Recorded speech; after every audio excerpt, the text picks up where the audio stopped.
Shock Monkey Radio is entertainment for adults, by adults, and the views and opinions expressed here do not reflect upon the sponsors or FXBG Public Radio. For additional information, please refer to the United States Bill of Rights. Stand warned.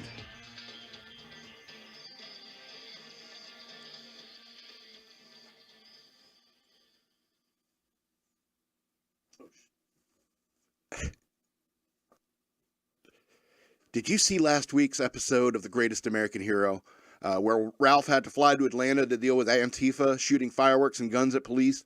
But Ralph, he's worried about Rhonda and Tony, who haven't been to class all week. So Bill and Pam, they promised to find Tony and Rhonda. And so Ralph awkwardly flies across the nation, and then Bill and Pam hit the streets trying to find the kids. So Ralph took care of the problem in Atlanta, but the B plot with Tony was great. Michael Paré should win an award for his performance. So Pam and Bill find Rhonda in a drug den, and she's panicking because Tony won't wake up, and he's overdosed on fentanyl. And luckily, Pam had the foresight to pick up some Narcan earlier in the episode, and she saves Tony's life. And then Tony wakes up and he's crying. It's just fantastic acting. He's like, "What? Why'd you come for me? I'm nothing. I'm a screw up. I botched life. I dropped the ball." And then Bill smacks him across the face. He's like, "You're too young to talk like that, Villicana. Once you get to be my age, then you can make that call. But not today, kid." Oh, man, it was so good. Robert Culp should have win an award for that episode. Wait a minute. Robert Culp is dead. Did I dream an entire episode of Greatest American Hero with an A plot and a B plot that was better than the A plot? Believe it or not. Believe it or not, I'm walking on air. Thank you, EK. This is what it's like in the mind of a writer. Anyway, welcome to Shock Monkey Radio. I am your host, the Madman. I want to remind you that I have a Patreon. Go to patreon.com/shockmonkeyradio. Become a patron today. I would very much appreciate it. If you want to send me money through Cash App, you can use the hashtag shockmonkeyradio, all one word, on the Cash App. Follow me on Twitter at DNALETSAW, Shock Monkey Radio Redux on Facebook, and Instagram, SLRobbins13. Keep up with me there. Yeah, I know Shock Monkey Radio is live. Thank you, Google. It's like Google doesn't even know that doesn't even think that I know what I'm doing. Are you aware you're broadcasting live to the internet right now? You're talking about some weird Greatest American Hero stuff. And I don't know. It's like, do you know your camera is on? Yes, I did it on purpose. Yeah, I also have books available for digital download. Search for the author Scott L. Robbins with 2 T's and 2 B's. I got The Bunny Years, a memoir, The Ravings of a Madman, and the Exit 13 series, Keep Right, Blind Corner, and Merge. Make sure you read them in the right order. Also, it's probably better that you use the links down in the description of the video if you're interested in looking at my books, because I went searching on Amazon for my author and my title last night, and it was very hard to find my stuff. Just irritates me, But Here I am. It's like there's a bunch of books named Exit 13 something. Anyway, yeah. So PETA sent me a cease and desist. People for the Ethical Treatment of Animals. They heard about the puppy gun, and so they got a lawyer, got a, what do they call it, a notary public or whatever, to stamp it or whatever, and they mailed it to me. And you got to understand, is like, if you can't take a joke, you probably are not going to be able to take this one either. Because, that didn't really happen. Nobody sent me any cease and desist. It wasn't Peter or anything like that. I just want to talk about this puppy gun thing that so many people seem to like. It was a joke. All right. No person I would never think to do something so cruel to puppies. All right. But I just want to tell you, it's a joke. Learn how to take a joke. And just like I'm joking about this PETA thing, because I would think that, if my show were like Joe Rogan type level, of popularity, there'd be bound to be people in the comments is like, really? You're building a gun that shoots puppies? It's like, really? Do you think people sit around and dream up stuff like that and actually put it into practice? You think if I was Elon Musk rich, that's what I'd be doing with my riches? No, I'd also be buying Twitter. I'd be trying to buy every other social media place and make it actually free speech. Anyway. So I just wanted to revisit the puppy gun thing because That was what. Sometimes you get a video and people will like mention it. Hey man, that puppy gun, I'm willing to invest. You know, they get it. You know, they get the joke. All right. Now I want to talk about chocolate and red wine. Chocolate and red wine. So I went to the grocery store. I was buying a case of beer, as I'm wont to do. And I get in line at the cashier. And as soon as I walk up, I got an earbud in. I'm listening to a podcast, as I'm always am. When I'm not making one, I'm listening to one. And so I'm sitting, come up in the line, and I'm just in my head listening to the podcast. And I come and I put my beer up on the belt, and this guy who's right in front of me, this old man, turns around and like starts eyeballing me. Right? So I turn one way, this way, to the left, looked at something on the rack over there, and let's say, I got an earbud in, man. I'm listening to something, so I really don't want to talk to you. Then I turn around. I don't look at him. He's still looking at me, and I look over here over this shelf, and I was like, oh, look, we got some Hershey's bars and Hershey's bars with almonds. And I'm just looking there, staring at them, listening to the podcast, ignoring this guy who's still looking at me. And then he gestures towards the candy bars with like a rum, rum, rum, rum, like grabbing at him and going, rum, rum, stuffing him in his face. And I'm like, and I look at him like, oh, okay. You know, I was like, yeah. And he's like, oh, I love chocolate. And I was like, yeah, chocolate's pretty cool. Particularly like the Hershey's with almonds, or any kind of chocolate with, you know, almonds, nuts in it. I like that. And I don't know, maybe he read too much into that comment, because he's like, yeah, you know, a little bit of chocolate, a little bit of red wine. And I'm like, what? And there's just something that happened in my head where it was like that moment where I was like, that's just something one dude doesn't say to another dude, okay? Or maybe that one dude was trying to take another dude home. Or, exactly, there was one word that popped very solidly in my mind was gay. And I cannot tell you how angry I became. And it's not what you think. All right, it's not what you think. Why doesn't he All right, just invite you? why do men always shoot out of their own range? You know, girls who hit on me tend not to be my type, okay? And so I know that when I'm hitting on a girl, I'm shooting above, you know, my, what do they call that? Like, Your weight class? about out of my weight class, you know? So, You're punching up. but men are always like that. And that's what irritates me, because I've been hit on by men before. All right. And it usually starts just like that. All right. And what irritates me is not the fact that they're gay, it's that the fact that they are out of my league. It's like, if I could get a gay guy, you know, I could get like something better than you, old man. You know, I'm so out of your league, it's insulting. You know, I had a friend once who thought I was trying to bang his wife. And I was insulted, one, that a friend would think that I would do that to him. And number two, I was insulted he'd think that I would even think about having sex with his wife. And three, his wife wasn't even that hot. That's the point. It's like, I wouldn't have sex with your wife because I can do better than your wife. I'm better looking than you. So I feel insulted, but it's not something you say to a friend. I know I'm better looking than you. I can do way better than your wife. And that's how I felt when that old guy hit on me. I was like, dude, stay in your lane, you know? It's like, what do you think? I'm some sort of boy toy? Some roly-poly furry boy toy? No, sir. Not for you. Not for you. Anyway. All right. It may be a short show, but we got a lot of news to get through first. Before then. So, all right. We'll see. I'm going to mention offhandedly that everything's okay. Nothing to worry about. It's just incidentally, I was in the hospital this past week. Not me. I had to take my father to the ER for some issues.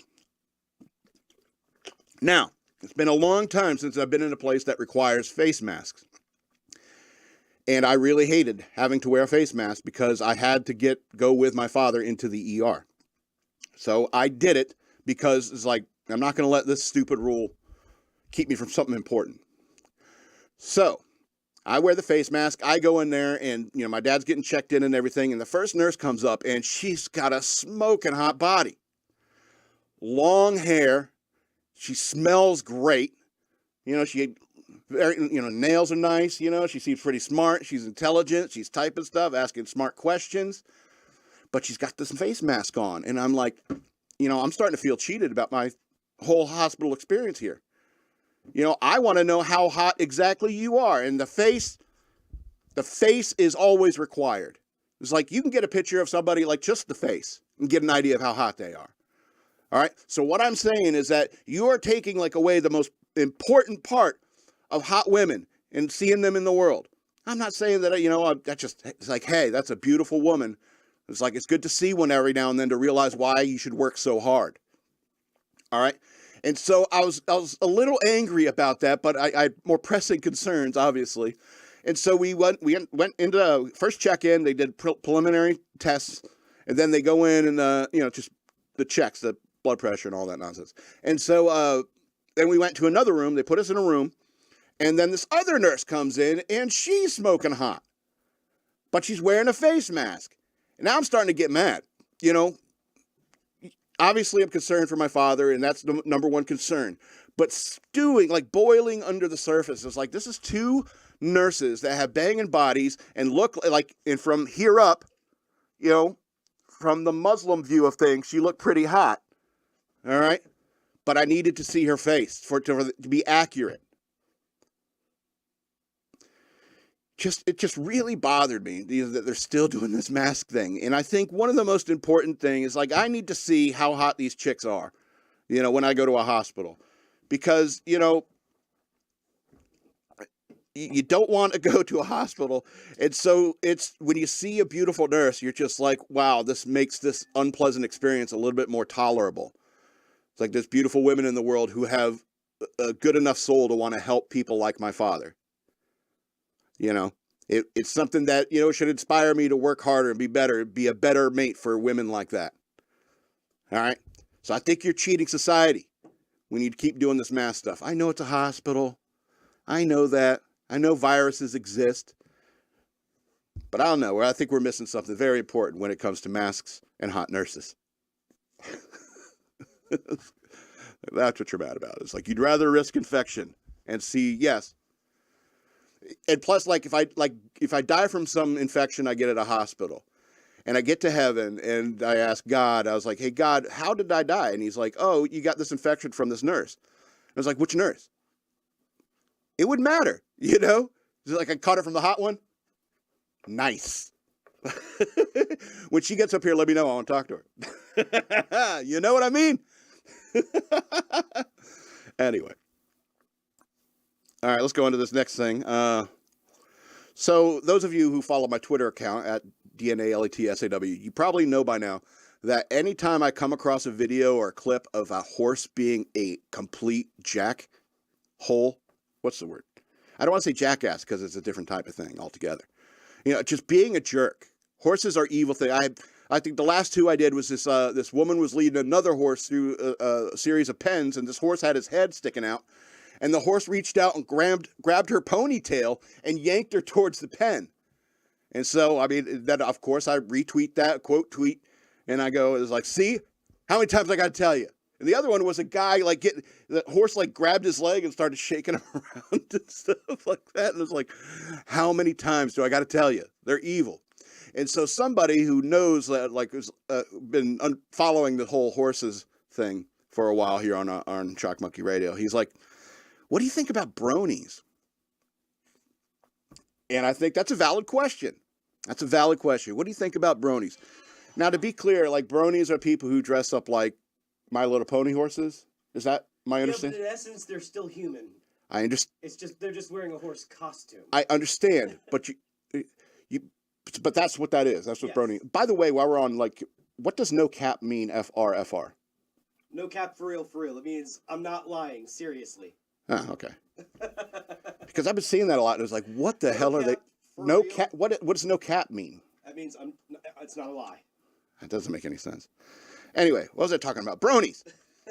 So it's a good question. And so the first thing I must say is the horse thing is secondary. It's like a person is still infinitely more dangerous than a horse.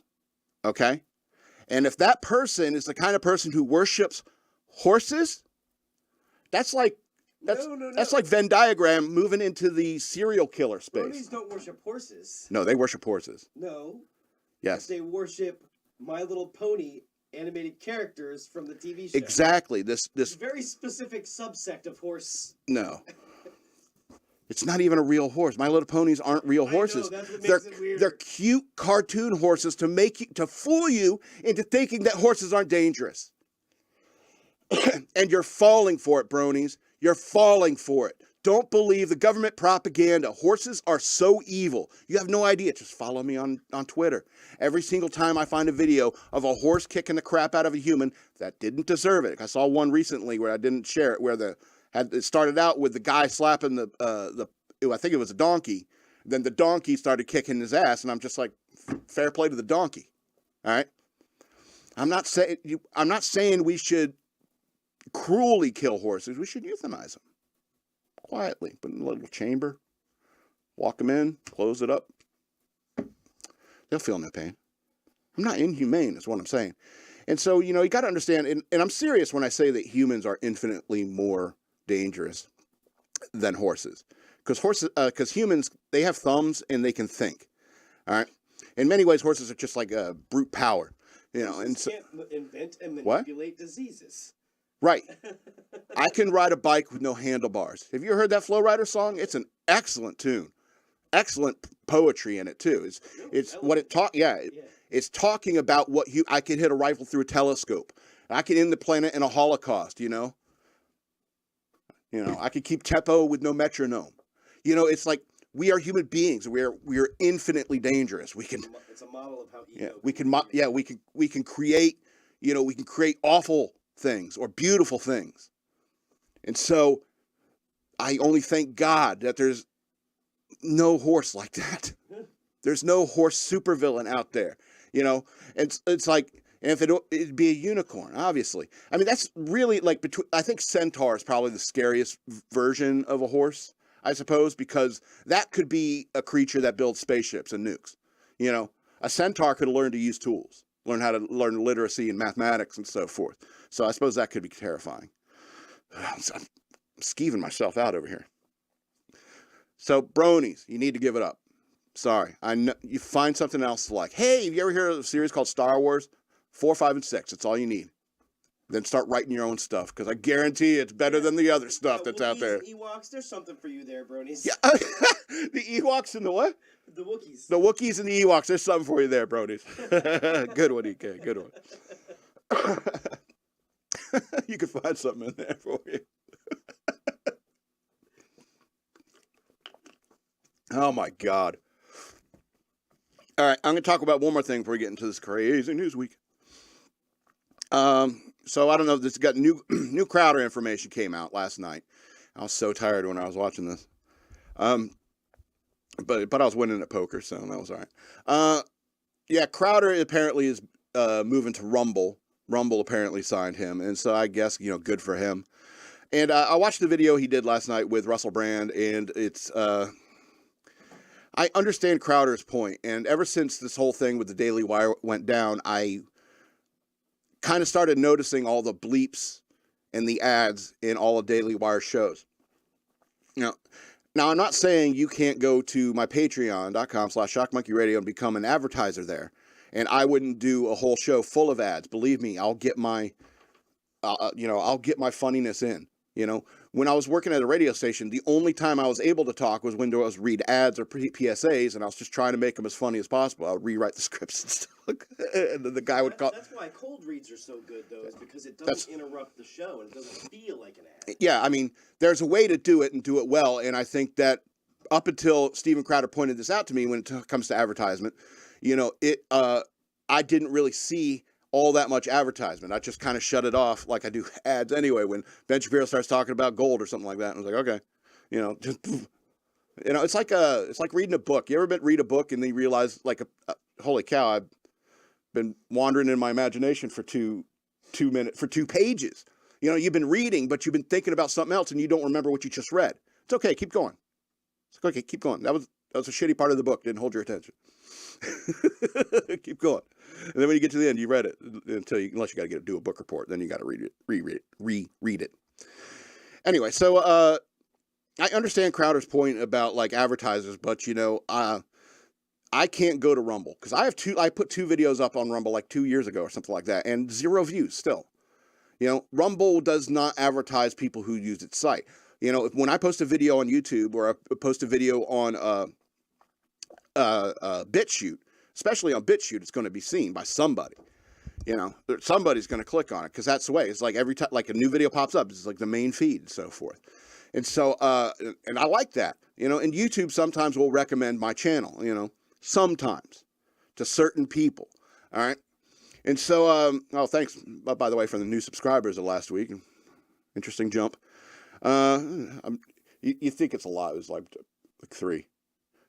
I got 3 new subscribers in the past week. Is so. the magic number, though. Yeah, three's a lucky number, that's for sure. And so, Crowder can go to Rumble and bring his audience with him.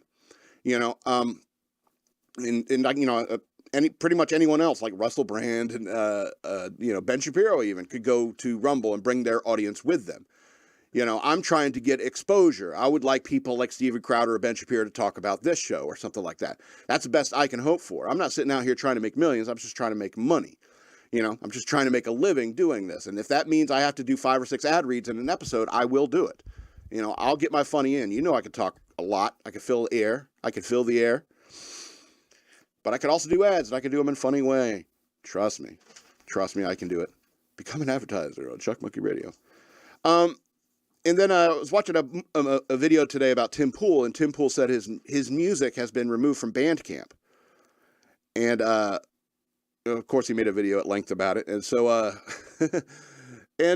you know, I don't think anyone should have their stuff silenced for what they believe and stuff like that. I think that everybody is like, uh-oh. What, Ovaltine? Is that what you're drinking? No, it's your ad read. Oh, you only do an Ovaltine ad? Just messing with you. EK wrote Ovaltine on a piece of paper, held it up to me. It's like, did they send a check? That's, yeah. And once we get the check, Ovaltine. Do they still exist? I don't know. I think I know. I don't know. Yeah, but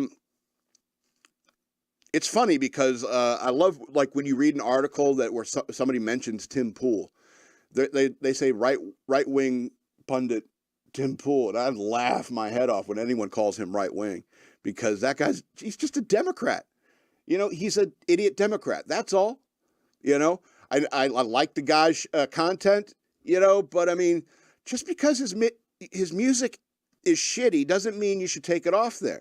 You know, listen, I'm going to tell you objectively, I don't like Tim Pool's music. I don't think he's very good, but I do know about the production that goes into making that kind of content.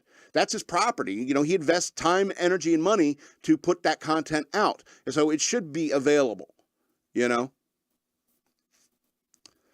And so it just irritates me that, you know, this is the way, like, you know, business and like this cancel culture in some ways, you know? It's like art, especially somebody who creates art, like I would say objectively, Tim Pool's music is more so art than his commentary shows, political commentary shows.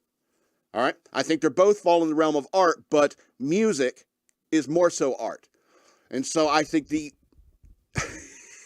I would be less upset if they took down his political rants. All right? I was like, it wasn't that interesting anyway. I'm kidding, Tim. But I mean, because, you know, like I got books out there. And it took me a while to find them on Amazon. You know, I even I click on the author, Scott L. Robbins. I find one of the books, and I click on author Scott L. Robbins, and it doesn't show me all the books. So it's happening. Independent creators who aren't as big as Steven Crowder or Tim Pool, you know, they see this too. And I don't think I like it. What can I do about it though? It's like I got to keep doing what I'm doing. Hoping somebody becomes a patron. It's like, hey, I want to be an executive producer.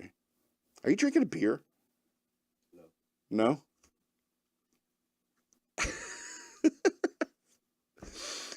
It feels weird if somebody else is drinking beer and I'm not. You know, what was it? I was walking by this bar. I walked into this bar for just a moment. and then I had to leave. But somebody like just got poured a beer and like I pushed to him, and I'm close enough there to smell it, and I'm just like, shit. It's like, well, I guess I'm buying some beer tonight.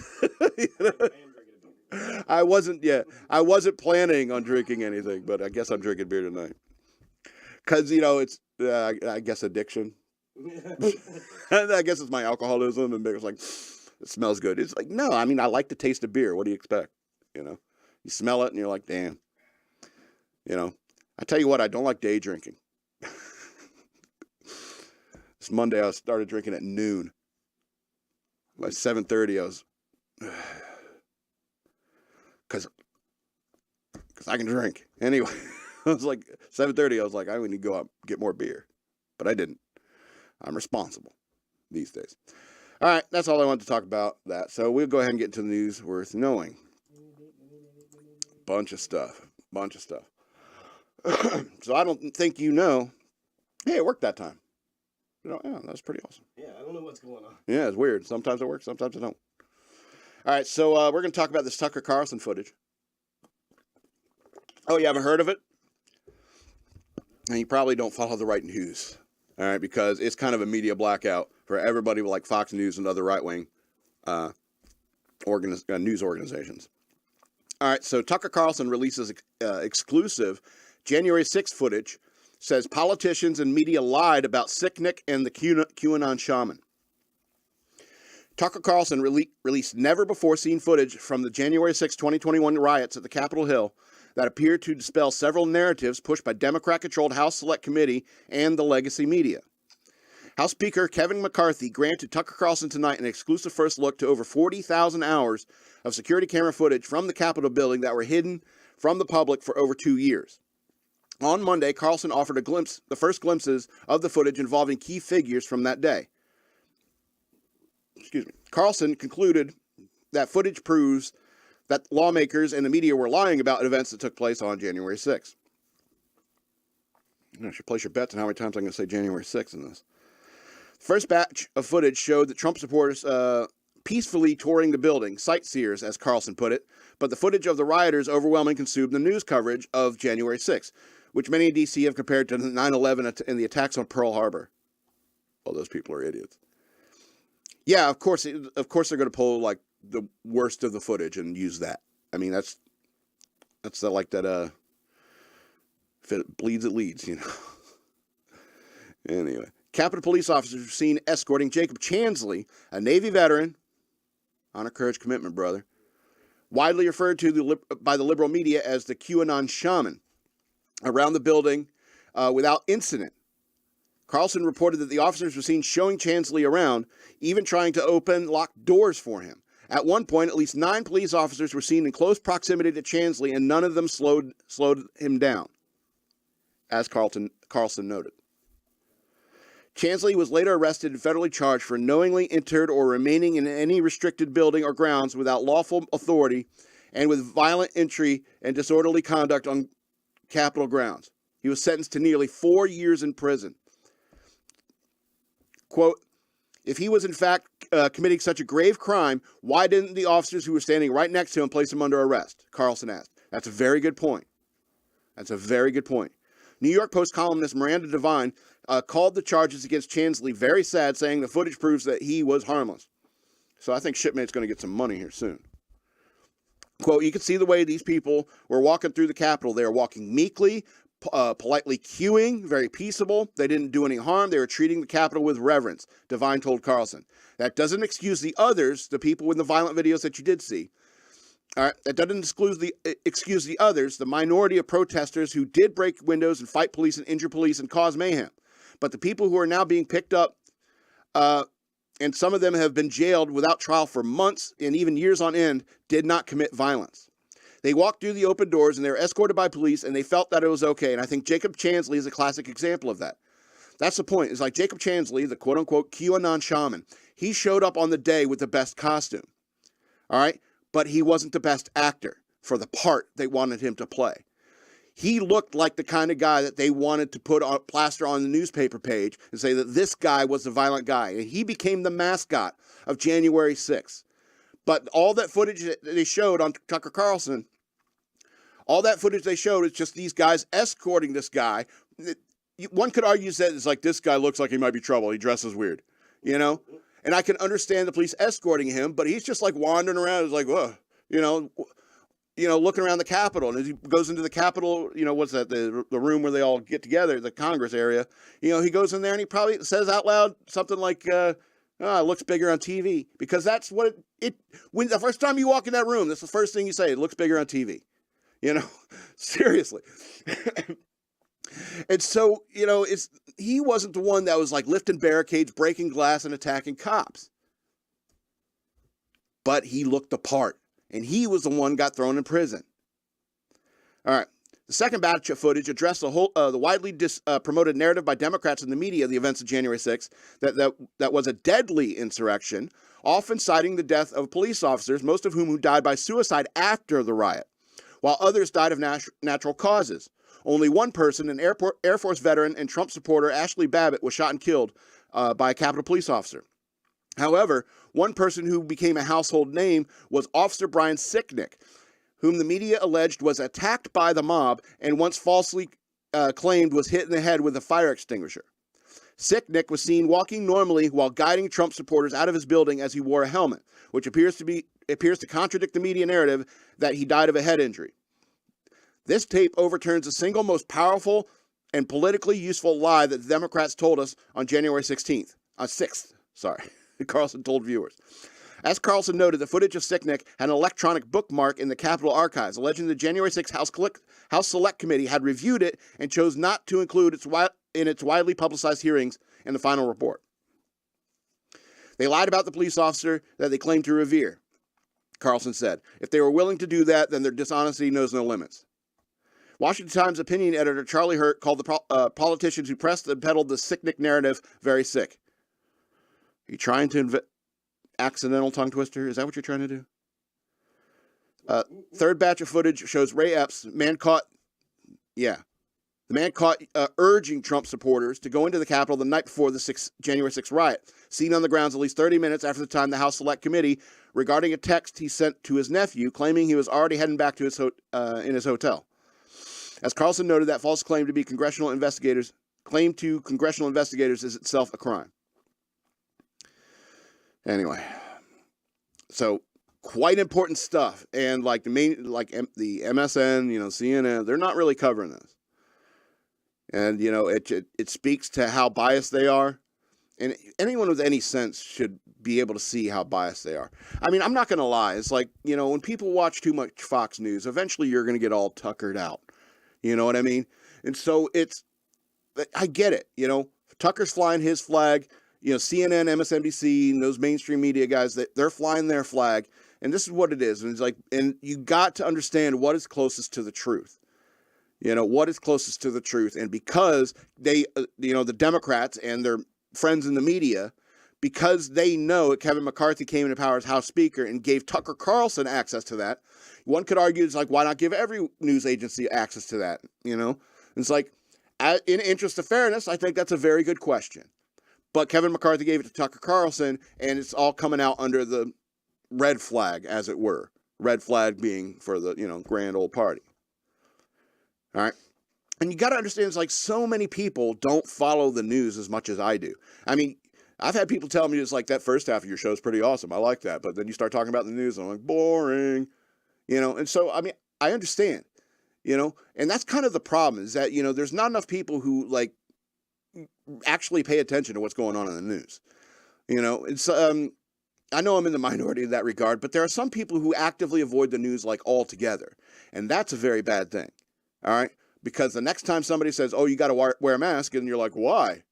And they're like, oh, there's a disease out there. You're like, disease?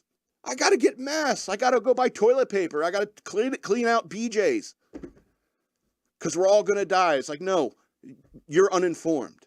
That's the point. You got to remain informed. You got to understand what is happening. All right? Or else some overly ambitious socialist assholes in Washington are going to take over this country, and then you're going to be like, what the hell happened? Why aren't people going to public school? Why is there only like four 4 kids in every public school class because everyone took their kids out to take them to private school. Anyway. Frustrating news week. Let's go to the next story. All right, so I don't know if you know what's going on in Atlanta. I referenced it at the beginning during the Greatest American Hero thing, but Hotlanta's been popping off. So the SPLC slammed for blaming police after staffer's domestic terrorism arrest. All right. An activist group that has categorized conservative and Christian organizations as, quote, hate groups was slammed for blaming the police when one of its own staffers was charged with domestic terrorism in Atlanta's Cop City clash. Southern Poverty Law Center exposed its political bias in its public response to the arrest of its attorney Thomas Jurgens in a press release that described the law enforcement response as, quote, heavy-handed, said Cully Stimson, a senior legal fellow at the Heritage Foundation. Quote, the SPLC's press release immediately does exactly what you shouldn't do if you're a neutral and detached organization and not a police-hating, capitalist-hating, hate-monger group, Stimson told Fox News Digital. Is that your legal opinion? Anyway, quote, they should have said, we understand that one of our employees was arrested and we will respect the legal process and we'll let that legal process play out. The SPLC released its press statement Monday evening, one day after the attorney and 22 others were arrested, saying Jurgens, who wasn't named, identified himself as a legal observer on behalf of the National Lawyers Guild. The SPLC added that Jurgens' arrest is not evidence of any crime, but of heavy-handed law enforcement intervention against protesters. Protesters? These guys are shooting guns and fireworks at cops. Anyway. Quote, this is part of a months-long escalation of policing tactics against protesters and observers who oppose the destruction of the Weelaunee forest to build a police training facility, the statement added. The SPLC has and will continue to urge de-escalation of violence and police use of force against Black, Brown, and Indigenous communities, working in partnership with these communities to dismantle white supremacy, strengthen intersectional movements, and then advance the human rights to all people. And the SPLC turned into a racist organization. What are the chances of that? Jurgens was released on bail on Thursday, the SPLC said in a second press release on Tuesday evening. We're pleased that DeKalb County Assistant District Attorney, ADA, agreed to a consent bond for Tom Jurgens. SPLC President and CEO Margaret Huang, said in a press release. As previously stated, Tom was performing a public service documenting potential violations of protesters' rights. We are outraged that police officers present a protest refused to acknowledge Tom's role in the legal observer and chose to arrest him. We are confident the evidence will demonstrate that he was a peaceful legal observer. Police said a group of violent agitators used to cover a peaceful protest of the proposed Atlanta Public Safety Training Center to conduct a coordinated attack on construction equipment and police officers. Jurgens is one of 23 people charged with domestic terrorism Monday after violence broke out in the city over the planned construction of a police facility dubbed by its detractors as Cop City. Protesters lobbed fireworks, bricks, and Molotov cocktails at police officers Sunday to set a bulldozer and other equipment on fire. Videos on the scene show. It was nuts. Go find those videos. It was crazy. Stimson said if such an incident played out where an employee of a major organization was arrested and charged with domestic terrorism, that company would come out with a different statement saying, we don't discuss personal matters, we'll let the legal process play itself out. Left-wing protesters have been pushing back against the planned police training facility since 2021, when Atlanta first approved the $90 million complex by moving into the woods where the facility would be located. The planned construction has since galvanized both environmentalists and anti-police groups to stand together and try to shut the project down. Environmentalists say that the 85-acre complex will destroy the South River forest, while anti-police activists say the complex would promote the militarization of the police department. Well, if the protesters are getting militarized, what do you expect? It's a bunch of dumb liberal kids with shields and stuff their mommy bought them. Anyway, protests at Cop City previously hit a fever pitch in January when a state trooper shot and killed an environmental activist named Manuel Esteban Paez Terran, 26, who reportedly went by the name Tortuguita, Little Turtle, and identified as non-binary. Tehran who was shot after allegedly refusing demands from authorities and firing a gun at state troopers. Yeah, that's right. He did shoot at the cops. One trooper who was wearing protective vests was shot in the abdomen and injured. Yeah. The violence on Sunday came after protesters announced they would carry out a week of action against the complex, which will include an amphitheater, classrooms, and training areas for police to carry out simulated crime situations such as shootouts.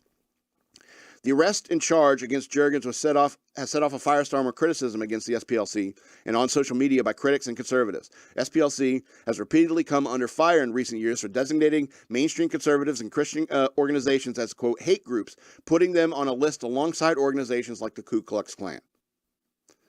Yeah, they're overstepping their mandate. They're way out of their depth. Critics are now asking if the organization will officially list itself as hate group after Jurgens' charge. My guess is not. All right. I guess I talk about what people say on Twitter about it. It's like the end of every article is like what people are saying on Twitter about this.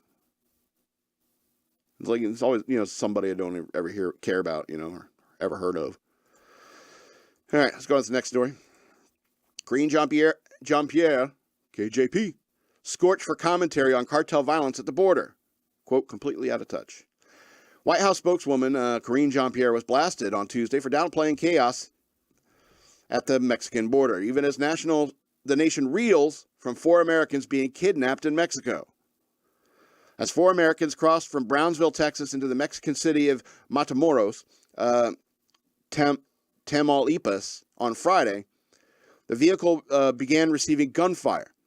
Video from the incident showed who were presumed to be Mexican drug cartel members loading the victims into a vehicle, with 2 of them already appearing to have been dead or injured at the time as the attackers dragged their bodies. They were not thought to have been targets, but instead were initially caught between rival gangs' crossfire. White House has since referred to this crime as unacceptable. Fox News White House correspondent Peter Doocy addressed the spokeswoman at Tuesday's press briefing and asked, so cartels kill Americans on this side of the border with drugs, and now they're killing Americans on the other side of the border with guns.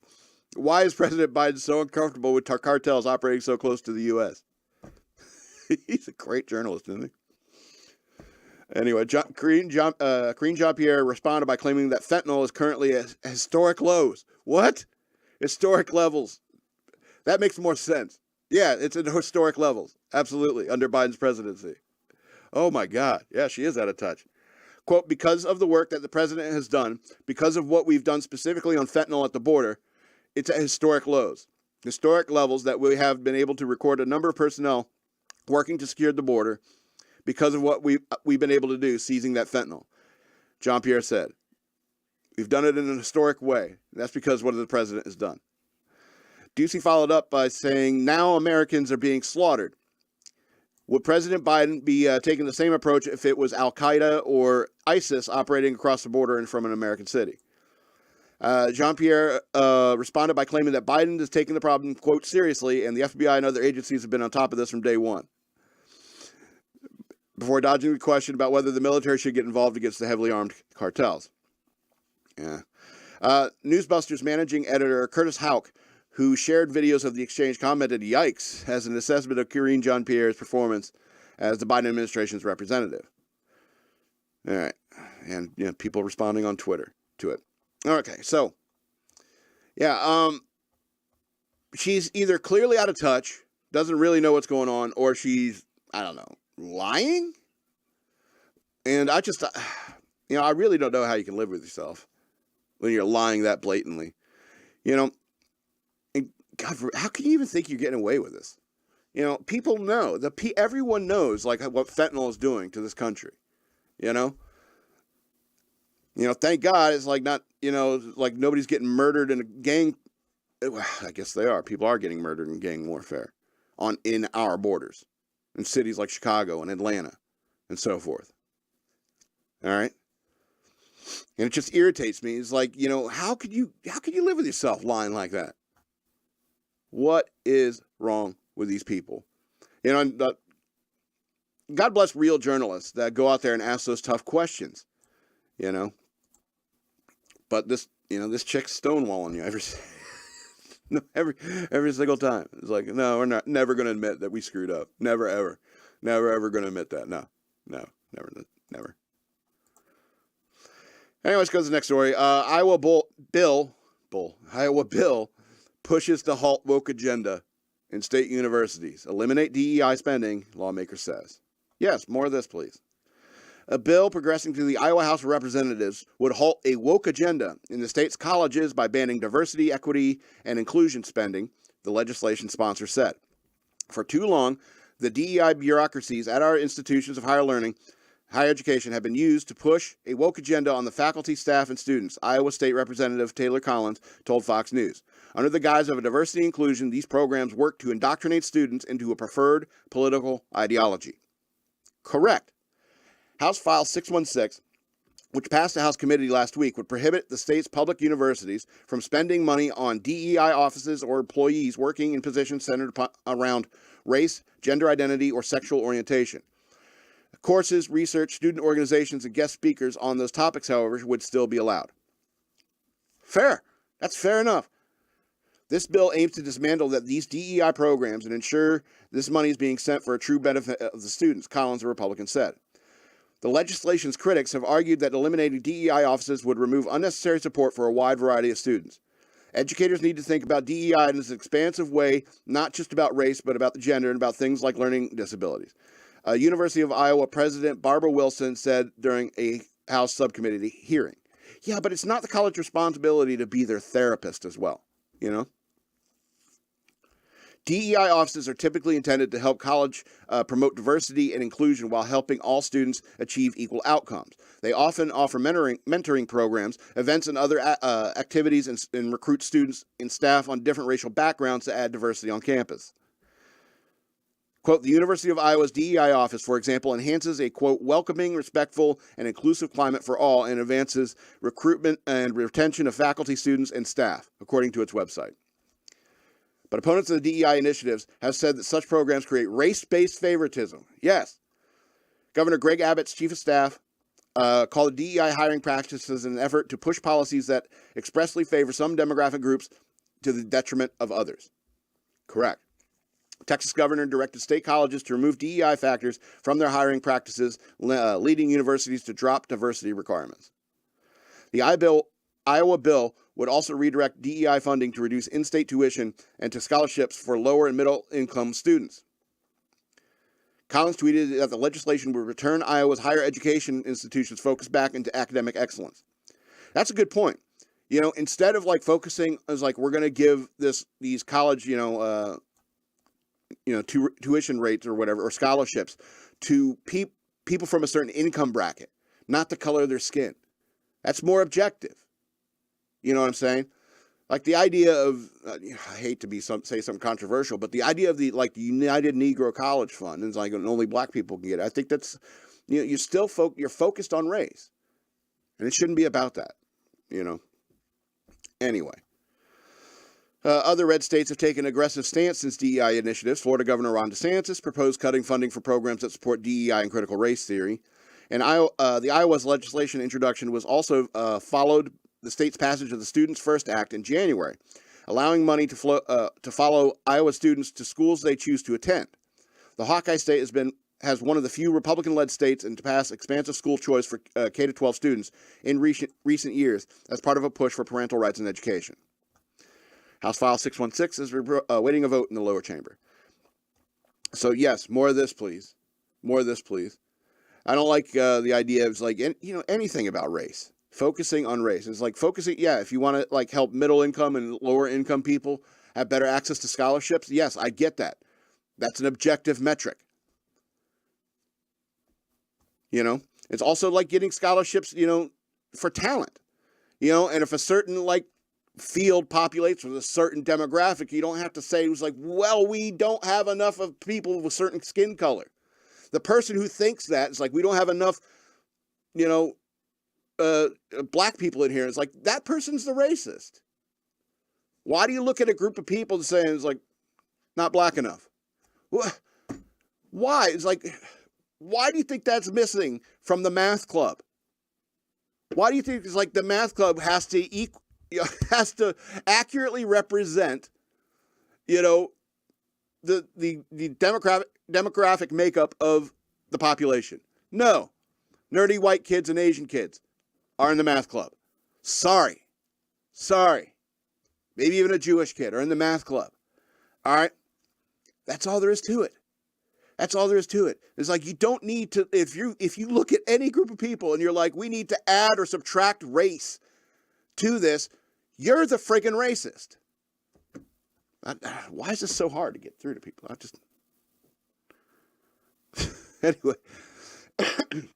Anyway, let's go. There's 2 happier stories before we get out of here.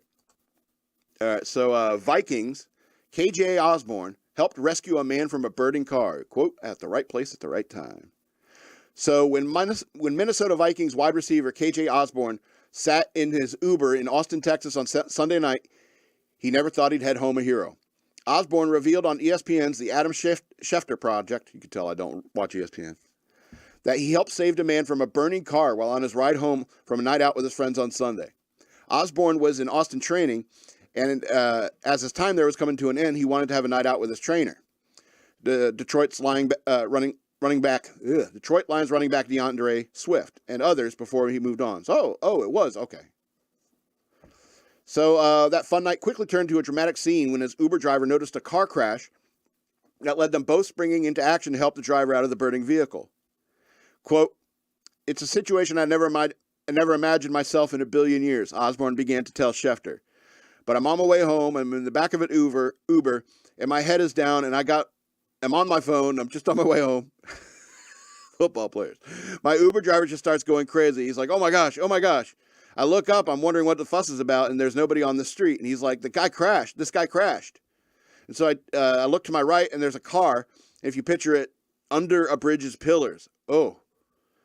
Car's head on. He hit the pillar, and his car's in flames. Initially, I thought my Uber driver, who is also a hero, there were 3 other people there. There were like 3 other people there. All heroes. He got out of the car, and he's like, we need to call 911. Talk to 911. And I'm like, no, we have to go save this guy. Osborn said that himself, his Uber driver, and another man and woman were present on the scene to help the man out of the car. Of course, Osborn was a bit reserved at first because it was a burning car. At any point, it could have exploded. But instinct kicked in, and everyone there began talking to the man, trying to get him to move to the passenger seat so they could drag him out. Once he was out, Osborn lifted the man, and they all moved away from the burning car. Oh, they got pictures. We got him out of the car, and that's when I picked him up, and he's bleeding all over my shirt and everything. I pick him up and carry him about 10, 15 yards because this way we're a little away from the car a little bit. Then as the ambulance came, the firefighters, we got the flames to go down. The car was good. Police officers got his information and everything. They came back and told us, you saved that man's life.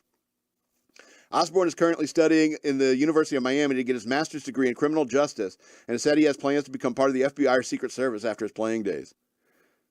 The situation was one he viewed as something he'd get to be a part of his job description down the road if he ever fully pursues it, which has given him loads of perspective. Quote, I didn't think this would affect me too much. I thought I'd just be able to go to sleep and be fine, but I couldn't sleep. Yeah. Anytime, like when your adrenaline's pumping like that, yeah. Tough to sleep after something like that. Osborn has since been in contact with the man he saved as well as all those who helped his cause. He plans to be going back to the hospital to check up on him, adding that he sustained an ankle injury and was bleeding from his lip. Very minor injuries considering the circumstances. Osborn is still trying to process what happened Sunday night, including the fact that he missed his first Uber prior to getting to the one that led him into the situation. He doesn't believe the man survives if he and the others weren't there. Yeah, that's the kind of stuff that keeps you up. That's why you can't sleep. It's like, yeah, if I hadn't missed that Uber, you know, what would have happened to that guy? You know, it's like Twilight Zone. It's like, you know, fate, you know. God lead me into that situation? Probably did. Quote, I'm just grateful to be in the position to help him, as well as the 3 other heroes to be there. I was at the right place at the right time, he said. You know, the cops can't be everywhere. Even Superman can't be everywhere all the time. You know who is everywhere? It's us. We are everywhere. And so if you're driving down the road and you see someone slam into a column and catches fire, are you the type of person that would pull over and try to help? Because it's so urgent. There's fire right now. No cops or fire. You know, nobody could have called 911 by now. Or are you just the kind of person that keeps going and calls 911? And they say that, yeah, there was a crash at such and such location. It's like, well, are you on the scene? It's like, no. Okay, well, we'll look into it. Go on home. Or are you the kind of person that would try to help? I'd like to think that I am. I'm the kind of guy who would try to help. But, we got to look out for each other. I always think about this. I think about, like, some jackass, like, cuts me off on the road, and he's, like, being a real jerk, and he, like, gives me the finger or something like that, because I don't know. I don't know why he's mad at me. And he's boom, he speeds off down the road. And, like immediately after that, he, like, goes off the road and crashes into a ditch. Would I just, like, drive by and be like, yeah, I don't care what happened to you. You're a jerk. You're an asshole driver. No, I'd probably stop, help him if he needs help, just so that I could say to his face, is like, I know your leg's broken. I know the ambulance is on its way, and the police are on their way. But, maybe this wouldn't have happened to you if you didn't drive like such a douchebag. Have a nice day. I don't know. I feel like it's worth it to have the opportunity to say that to his face. Maybe I'm just a douchebag. I don't know. All right, let's go into this last story, and then we'll get out of here. All right. Ohio school bus driver called a hero after saving a student from a passing car. A school bus driver is being praised as a hero after a video shows her saving a student from being hit by a passing car. Woman's heroic actions were captured on a video by Tecumseh Local Schools on Facebook on Thursday, February 23rd. The school district located in New Carlisle, Ohio, about 20 miles north of Dayton. The video shows the school bus coming to a stop and dropping the student off. But before the young man exits the bus, the driver notices an oncoming vehicle attempting to pass the bus on the right. What a jerk. Whoa, wait, no, stay. The driver yells as she grabs the student by his backpack and jerks him back from the door. That's how you got to talk to kids, though, Whoa, wait, no, stay. And then you still got to grab them. Kids are such idiots. The passing car slows to the stop next to the parked school bus with the lucky student still on board and safe. Tecumseh Local Schools shared the video with permission from the students' parents to spread bus safety awareness and celebrate the driver's actions. And probably shame that car that didn't stop. Big flashing lights, the sign comes out anyway. Quote, we are feeling very grateful this evening for the alertness and quick actions of one of our amazing bus drivers, the school district wrote on Facebook. The district urged viewers to be cognizant of school buses on the road and never pass them when they are stopped. Today, our hero drove a big yellow school bus, but that guy in the background, he's a villain. I'm kidding. I added that last part. Several members of the student's family commented below the post to express their gratefulness for the driver. Quote, this woman is our family hero tonight, and as this was my nephew, wrote Amy Mendelhall. Thank you for being so aware and protecting these children. We truly appreciate and are grateful for you. Quote, God bless her, our grandson, so scary to see, definitely had her eyes out for his safety. The boy's grandmother, Judy Menderhall, wrote, not enough thanks can be expressed to her for being observant and for quickly stopping him. God is watching and praise her for her awesomeness. It is beyond deserved. Yeah, kids are dumb. Wait, no, stop. Then you still got to grab them. They're getting into something they shouldn't be getting into, and you're like, wait, no, stop, put that down, give me that. Kids are idiots. So many people will say, it's like, oh, my kid is so smart. It's like, no, your kid's a fucking moron, all right? No offense. As a person who's smarter than most adults, all right, you have to be honest about how dumb kids are, all right? We haven't even taught them the basics of human life, all the nuance of human life and human information and knowledge. They haven't learned any of that. That's why you got to be, stop, where are you going? Stop, put that down, stop. And you still got to grab them. Kids are idiots. And everyone's like, oh, my kid's smart. It's like, sure, your kid may be smart in comparison to other kids, but they're still idiots. All right? And I think that people need to get away from this idea like that you are perfect just the way you are and you can't be any better. Because if you think for a second that you're smart enough, you'll probably stop reading. You'll give up. And so, I mean, you gotta keep challenging yourself. It's like, yeah, I'm smarter than most everybody I've ever met. But that doesn't mean I don't want to keep challenging myself. That doesn't mean I don't want to keep reading and learning and understanding things because of intellectual curiosity. to be able to perfect the joke, you know, to write the perfect joke and then die, have a heart attack. You know, there's always something more you can learn, you know, and you got to, it's, you know, it's like, even at like, when I was like 18, I was talking to EK of this, when I was 18 to 20, when you're like that age as a guy, you think you think you know everything, you think, you think, you know, and so you would do anything to get laid. I mean, and you would think you know everything. It's like, I can't be manipulated, you know, I have no weaknesses. I'm perfect just the way I am. I'm at 20 years old. And then you find yourself being led around by the nose by some girl that you really like her butt or something like that. And so yeah, I'm a genius. Because that's what a guy is like at 20. But I mean, eventually, you know, the testosterone calms down. And you're just like, I remember reading. Let's go back to reading. All right. Well, I read every fiction book in this house. So, has that ever happened to you? You're like, I've read every book in this house. Frustrating. That's why I like journalism, because it's new content every day. Anyway, this is going to be the end of the show. I want to remind you that I have a Patreon. Go to patreon.com/shockmonkeyradio. Become a patron. I'd appreciate that very much. I have a Cash App. Use the hashtag shockmonkeyradio. Send me money that way through Cash App.